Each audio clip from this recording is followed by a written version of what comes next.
Torna a la competició per la Unió Deportiva Viladecans. Els blanquivermells han iniciat amb mal peu la regional preferent.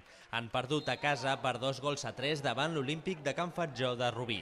I això que el partit s'ha posat de cara pels homes de Xavier Gallot, quan als primers minuts Colomer ha finalitzat una jugada de Mauri després d'un mal rebuig del porter.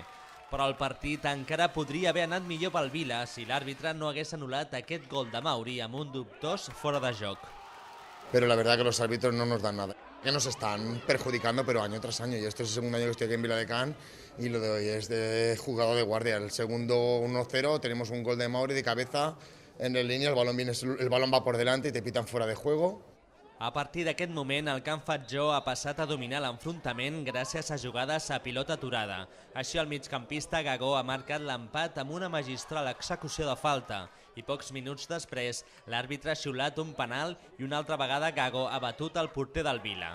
Ja als darrers minuts de la primera meitat, el partit s'ha posat molt coll amunt. Bore amb un ajustat xut ha posat l'1-3 al marcador.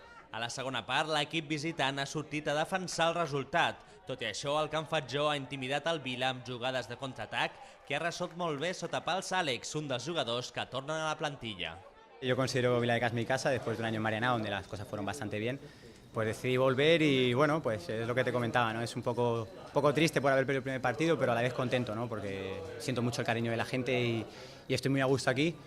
I ha estat un altre dels retornats, el davanter Mauri, qui ha posat emoció a la part final del partit amb el gol que deixava el 2-3 al marcador. Al darrer minut, un possible penal sobre Mauri ha dirigit cap a l'àrbitre totes les crítiques dels jugadors viladecanencs, però el resultat no ha variat. Una primera derrota que no canvia l'objectiu del Vila per aquesta temporada. Y creemos que esta puede ser de una vez por todas la opción de conseguir esa meta que tenemos todos en la mente, que es el ascenso de categoría. Al proper partit, la Unió Deportiva juga a Tarragona, al camp del Catllà.